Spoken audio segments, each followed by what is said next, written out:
नमस्ते भाइयों, क्या हालचाल है आप सबके। और आप सबको गुड मॉर्निंग। आरपीएससी से रिलेटेड वीडियो बना रहा हूँ। राजस्थान एपीओ का जो एग्जाम हो रहा है और इम्पॉर्टेंट चीज़ है, ढंग से देख लेना, ये गलती मत करना। और इस वीडियो में मैं एडमिट कार्ड की बात करूंगा, कब तक आ जाएगा, टिकट करवा लेनी चाहिए कि नहीं करवा लेनी चाहिए जो अदर स्टेट से बच्चे आ रहे हैं, और एग्जाम डेट एक्सटेंड हो सकती है क्या। मैं नहीं कह रहा, क्वेश्चन आ रहे हैं इसलिए मैं बताऊंगा इस वीडियो में। रिपोर्टिंग टाइम से पहले आना चाहिए, उसके बाद में आना चाहिए, ये भी क्वेश्चन आ रहा है। और देखो, कई स्टेटों में रिपोर्टिंग टाइम के बाद लेने देते हैं, पर आरपीएससी में एक ट्रैक रिकॉर्ड रहा है, तो ये गलती मत करना। मैं बताऊंगा सारी चीजें, ये भी बहुत इंपॉर्टेंट है। आप पढ़ाई करते रह रहे हो पर आपने ये गलती कर दी तो कोई मतलब नहीं है। और आरपीएससी की टेस्ट सीरीज जरूर लगा लेना, जो एपीओ की टेस्ट सीरीज है बिल्कुल लगा के जाना। अगर आपने पढ़ाई भी कम करी है, अगर आप 30 से 40 क्वेश्चन सॉल्व कर जाते हो, अगर आप प्रैक्टिस कर जाते हो, तो आपको बहुत बेनिफिट मिलेगा। लिंक है टेस्ट सीरीज का, ग्रुप ज्वाइन कर लेना।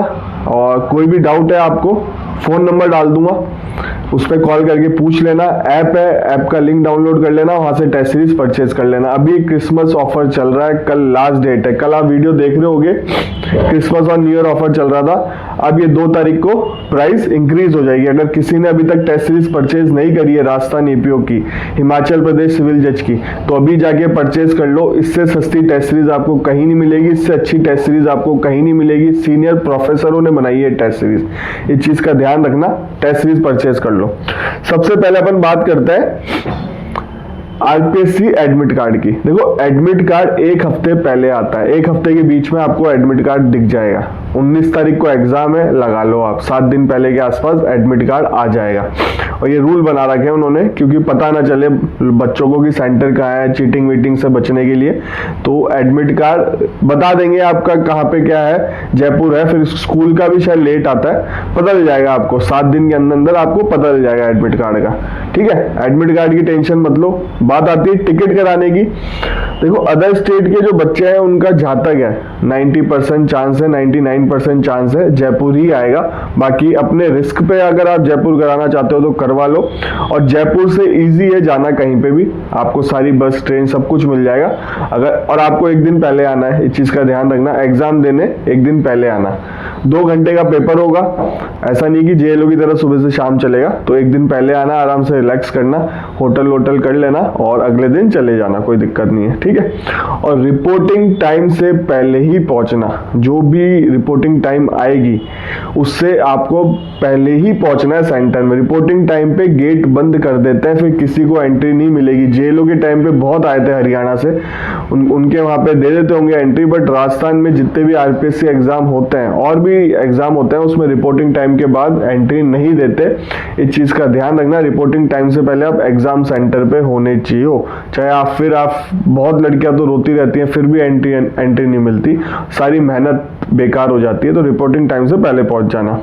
अब बात आती है हिंदी इंग्लिश। हिंदी इंग्लिश ढंग से पढ़ जाना। हिंदी इंग्लिश ही आपकी कट ऑफ क्लियर कराएगी, इस चीज का ध्यान रखो। मैं बार बार बोल रहा हूँ, हिंदी इंग्लिश में आपको अच्छे स्कोर करना है, और अच्छा स्कोर आ गया, आपके चांसेस बढ़ गए सिलेक्शन के, प्री क्लियर करने के। अगर हिंदी इंग्लिश में आपका स्कोर लो है तो आप मान के चलो आपका सिलेक्शन मुश्किल में है। लॉ में हर कोई बराबर से एक ही नंबर लेके आएंगे, बराबर ही होगा। जो पढ़ के जा रहा है, जो बिना पढ़े जा रहा है, मैं उनकी बात नहीं कर रहा, जो पढ़ के जा रहे हैं लॉ में बराबर नंबर ही रहेंगे। बट हिंदी इंग्लिश ही आपकी कट ऑफ क्लियर करवाएगी, स्कोर मेरिट जो भी है हिंदी इंग्लिश ही बनाएगी। तो हिंदी इंग्लिश को ढंग से फोकस कर लेना। टेस्ट सीरीज लो, टेस्ट लगाओ हिंदी इंग्लिश की, सब काम करो जो भी आपको जैसा लगे सही, और बाकी आपकी मर्जी। ठीक है, नेगेटिव मार्किंग है इसमें। आरपीएससी का कोई भी एग्जाम होता है उसमें नेगेटिव मार्किंग रहती है। ठीक है, प्लस पॉइंट एक बात और बतानी थी आपको कि इसमें 5 ऑप्शन आएंगे। 5वां ऑप्शन अगर आप छोड़ रहे हो क्वेश्चन को, तो 5वां ऑप्शन फिल करना है, इस चीज का ध्यान रखना। 5th ऑप्शन फिल करना है। अगर 10% से ज्यादा आपने ब्लैंक छोड़ दिया तो आपका चेकिंग ही नहीं होगी। अगर आप क्वेश्चन देखो, कई स्टेटों में ऐसा होता है कि 4 ऑप्शन आता है, नेगेटिव मार्किंग है, नहीं करना तो छोड़ दो, आपके नंबर नहीं कटेंगे। बट आरपीएससी ने क्या कर दिया है, 5वां ऑप्शन दे दिया। अगर आपको क्वेश्चन अटेम्प्ट नहीं करना तो उसमें गोला भरना है 5वें ऑप्शन ने कि हम क्वेश्चन को अटेम्प्ट नहीं करना चाहते। अब ये भी चीटिंग के लिए ही करा गया है। लास्ट टाइम ही हो गया था, जेएलओ के टाइम ही हो गया था। अगर आपने जेएलओ का एग्जाम देखा है तो ध्यान होगा आपको, जेएलओ के टाइम पे ही हो गया था ये।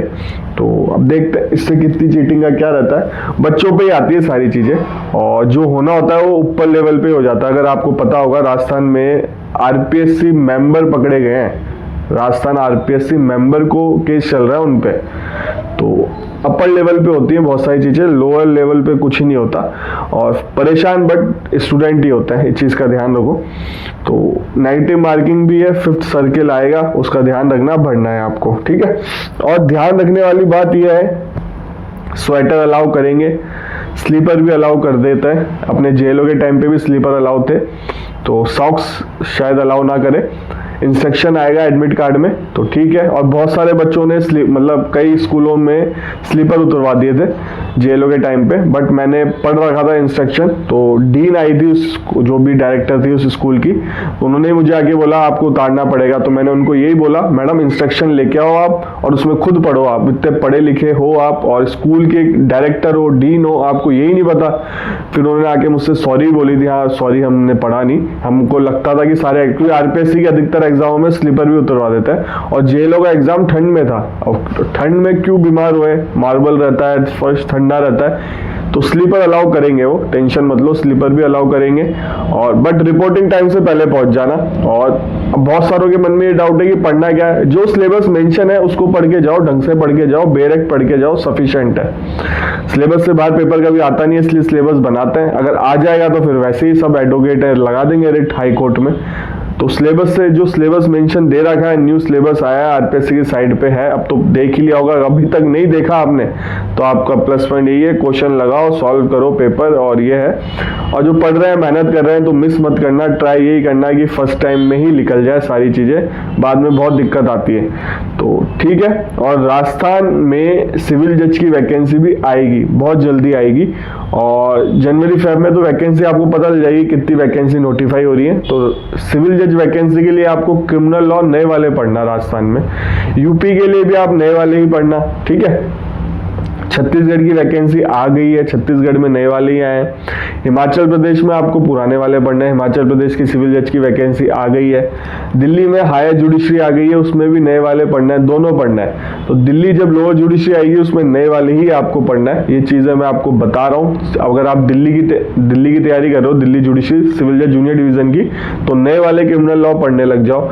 और दिल्ली की वैकेंसी भी आएगी, दिल्ली की एपीओ की वैकेंसी भी आएगी, ठीक है। हिमाचल प्रदेश में एपीओ की वैकेंसी आएगी, उत्तराखंड में एपीओ की वैकेंसी आएगी, यूपी में एपीओ की वैकेंसी आएगी, बिहार में एपीओ की वैकेंसी आएगी। यूपी और बिहार का जीके आता है, तो जी के बराबर है। अगर यूपी की तैयारी कर रहे हो तो आप बिहार की भी कर सकते हो। तो बहुत सारी चीज़ें हैं, बहुत सारी वैकेंसी आती हैं। अगर चैनल पे बने नहीं हो आप, तो चैनल को सब्सक्राइब कर लो। इस चैनल पे लॉ से रिलेटेड ही अपडेट देता हूँ मैं आपको, सारी लीगल वैकेंसी, चाहे अपकमिंग वैकेंसी हो। अगर अपकमिंग वैकेंसी आपको पहले ही इन्फॉर्मेशन मिल जाए तो आप तैयारी तो कर ही सकते हो, इसलिए चैनल को सब्सक्राइब कर लो।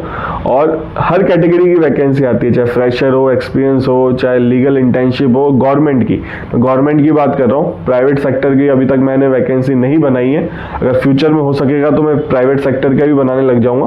अगर लगेगा ज़्यादा बच्चे डिमांड करेंगे, ऑडियंस डिमांड करेगी तो बना देंगे, कोई दिक्कत नहीं है। और कोई भी डाउट हो, इंस्टाग्राम आईडी आ रही है, मुझे मैसेज कर सकते हो, फॉलो कर सकते हो। फॉलो जरूर कर लेना इंस्टाग्राम में, साइड में आ रहा है नितिन मीना 5935, ये इंस्टाग्राम आईडी है, मुझे फॉलो कर लो जाके।